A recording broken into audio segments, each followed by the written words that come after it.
Anyway, so much for the dogs. Now let's take another look at some of the major movies on this show. We think Death on the Nile is a stylish and witty adaptation of the Agatha Christie whodunit.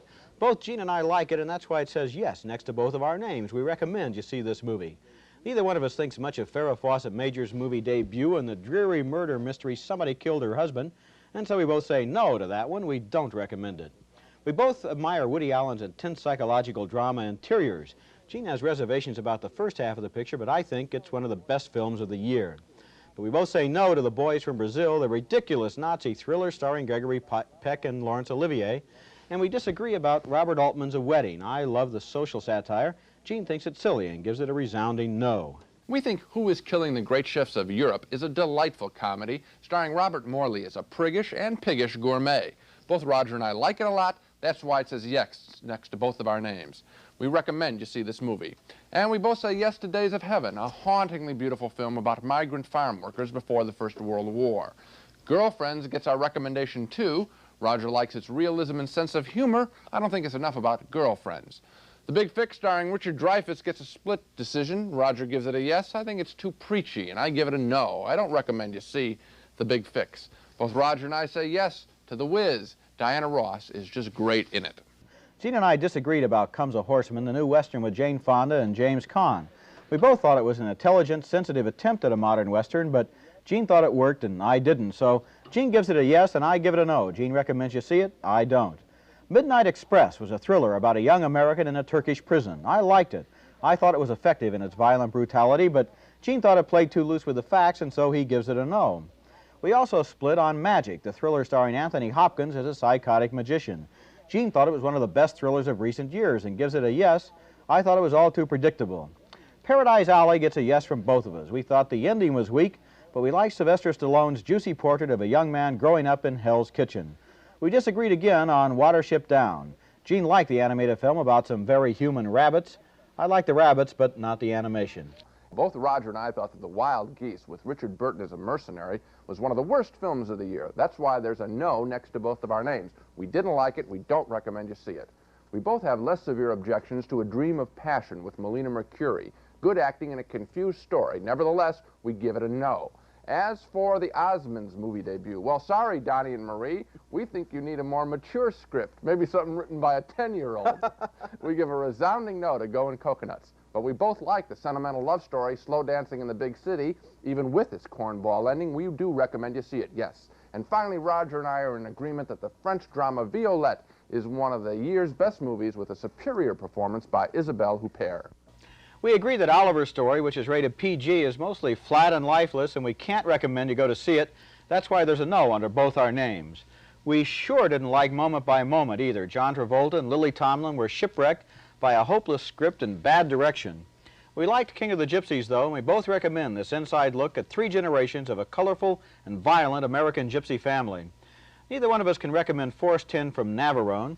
Gene thought it was totally silly, but I gave it credit for some good action scenes toward the end. And finally, we were both really enthusiastic about the sensational epic Superman. We went into the theater with our doubts and came out as believers. I did even more so than Gene, so 2 big yeses for the Man of Steel.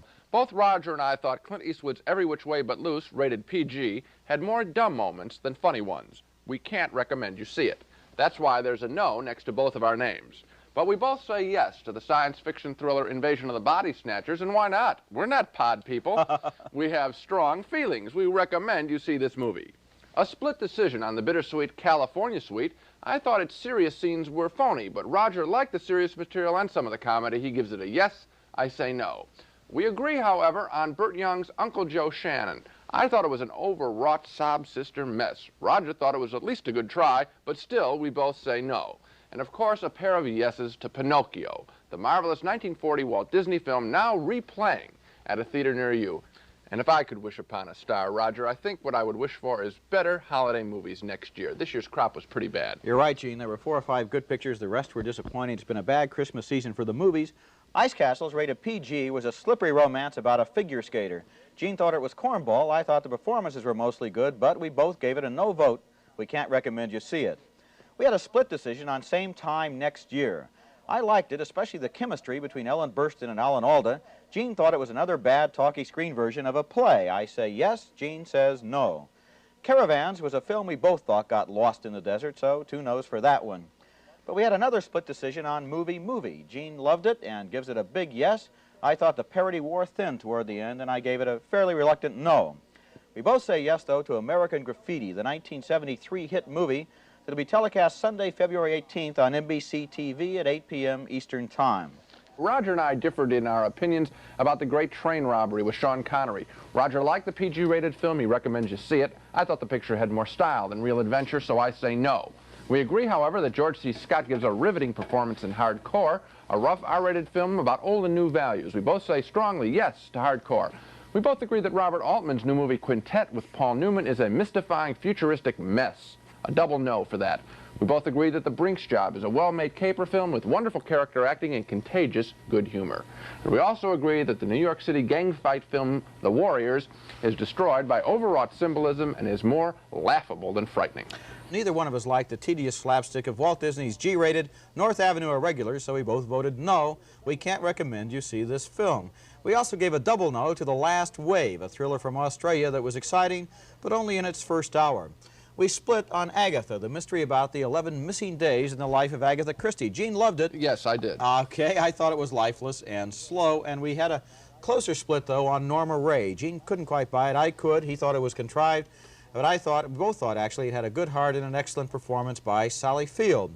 We disagreed much more strongly on the French film Get Out Your Handkerchiefs. You bet. Gene enjoyed its provocative story and offbeat humor. Yes, yes. I thought it was quite simply one of the most boring exercises in collective stupidity that I had ever seen.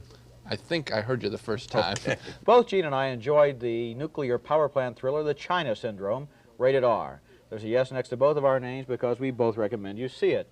We take a dim review, though, of Fast Break, the Gabe Kaplan basketball comedy. Seemed like too much like a TV series, so we both say no to Fast Break. We do agree, though, that The Deer Hunter is one of the finest films of the year. 2 strong yeses for that one. Don't miss it. Our only disagreement is about the modern love story, Once in Paris. Gene thoroughly enjoyed the film's 3 major characters. He says yes. I would just as soon they'd never have met. I say no. Once was more than enough. You've made your point. Both Roger and I can't praise enough the movie version of the musical Hair. We give it our highest recommendation. The yeses next to our names mean, yes, we recommend you see this picture, which is rated PG. Roger and I also agree that Murder by Decree, the Sherlock Holmes film, is much too talky when it should be thrilling. 2 no's for that. We can't recommend you see it. And 2 reluctant no's for the love story A Perfect Couple, a film that doesn't know where to go after its first hour. Roger and I disagree on the remake of the tearjerker The Champ. Roger says he likes it. I say no. I felt manipulated. Finally, we both agree that Buck Rogers in the 25th century is a poor imitation of Star Wars. 2 loud no's for that. The Bell Jar, rated R, starred Marilyn Hassett as a suicidal young poet in a story that made soap operas look good. Neither Gene nor I can even remotely recommend you see it, so 2 no's for that one. Hurricane is one of the most expensive and one of the most ridiculous epics of recent years. It's an ill wind that blows no good. This one certainly doesn't. We give it 2 no's as well. Picnic at Hanging Rock was the beautiful, mysterious, low-key thriller from Australia. We both liked its mood of impending danger, but Gene was disappointed by its ending. I also found good things in Old Boyfriends. It doesn't succeed completely, but I think it's worth seeing. Gene didn't believe in its lead character. And we both say no to The Dreamer, the all-too-familiar saga of a plucky bowler striking his way to the top. And, Gene, that's 5 negative votes for you. That must be some kind of a record. Well, I don't make the movies. I just review them. But, you know, I did like the squeeze toy. Both Roger and I liked the zombie film Dawn of the Dead, which is playing for adults only. If you can tolerate the mayhem, it contains good humor and something to think about. We both have high praise for Woody Allen's Manhattan. We recommend you see it. An enthusiastic double yes for that. Roger and I differ on Francois Truffaut's Love on the Run. I enjoyed it as part of a long series of films. Roger found it confused and disappointing.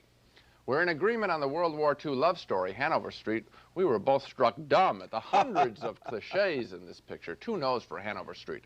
And we again differ on A Little Romance. I like it, youthful love story. Roger found it to be cloying. He says no. I say yes. Boulevard Nights was the R-rated drama about Chicano street gangs in Los Angeles. Gene liked it. He gives it a yes. He recommends you see it. I admire a lot of it, too, but I give it a reluctant no. Neither one of us can recommend Phantasm, also R-rated, the horror thriller set in a cemetery bury this one with 2 no's for Phantasm. We disagree again on The Last Embrace. Gene thinks it's a stylish thriller. I found it confusing. He says yes, I say no. We also split on Voices, about a love affair between a deaf girl and a rock singer. I found a lot of it warm and involving. Gene only liked the love story. So, Gene, that's 3 out of 4 disagreements. Out of the movies on this program, Yeah. which one would you recommend the most? It's a toss-up for me between Last Embrace, which I really like, and Boulevard Nights, too. I think that's worth taking a risk. How about on Boulevard Nights? Can I twist you a little bit to say yes? Not quite, just Yeah. almost, What do you but like I would recommend Voices. I think that's very much worth seeing. Voices, the one about the deaf girl, right? Right, yes. Okay. The Promise, rated PG, was an overwrought melodrama about 2 lovers who were strangers when they met again. Gene and I both voted no. That means we can't recommend that you see it. We also both said no to The Prisoner of Zenda, in which Peter Sellers played a dual role that maybe should have been divided by 2. We both admired Peter Bogdanovich's St. Jack with its wonderfully crafted performance by Ben Gazzara. 2 big yes votes for that one. Alien, the R-rated science fiction thriller with the creepiest monster in years, also got 2 yes votes, but Battlestar Galactica, a feature based on last season's big-budget TV series, was lost in space as far as we were concerned. So congratulations, Gene. For once, we both agreed on all 5 movies on the program. You know, I knew finally you would eventually see the light. Neither Roger nor I thought the sequel Beyond the Poseidon Adventure held water. That's why there's a no next to both of our names. We can't recommend you see it. The film is rated PG. We disagree, however, on Rock and Roll High School, a punk rock movie. I thought it was all good, terrific summertime fun, a lot of good times with a lot of energy. Roger thought it was a near miss. I say yes, he gives it an affectionate no. And 2 no's for Players, the Ally McGraw tennis love story that was too corny to be believed. Butch and Sundance, the early days, that so-called prequel, we both think it's charming in its own innocent way. Roger gives it a mild yes, I give it a reluctant no. But 2 strong no's for Winter Kills, rated R, the disorganized and tasteless thriller based on President Kennedy's assassination. Gene and I are both very enthusiastic about Rocky II, and that's why there's a yes next to both of our names. We say yes, we recommend you see this PG-rated picture. We disagree, though, on the Alan Arkin Peter Falk comedy, The In-Laws. Gene only enjoyed a couple of Falk scenes. I really loved it and voted an enthusiastic yes, so listen to me, folks. Now, stop it already. Okay. We both agree that Lost and Found with Glenda Jackson and George Siskel is worthless. 2 big no's for that one. We cannot recommend that you even remotely come close to seeing it. Gene and I seem to have exactly the same opinion, though, on Clint Eastwood's Escape from Alcatraz. An exciting beginning and middle, but it's disappointing at the end. Still, it's a good thriller, and we give it 2 strong yeses. And another disagreement, this time on the Barbra Streisand picture, The Main Event. Gene enjoyed it and thinks Streisand is the reason to see it. I thought there was too much Streisand, too little else. I say no. Gene says yes. Well, that's it for this week. Next time on Sneak Previews, we're going to review 5 more new films, including Moonraker, James Bond's big new adventure, Prophecy, about a strange ecological threat from the North Woods, Nightwing, about an attack of vampire bats, and Dracula, with Frank Langella as the vampire bat. Until then, see you at the movies.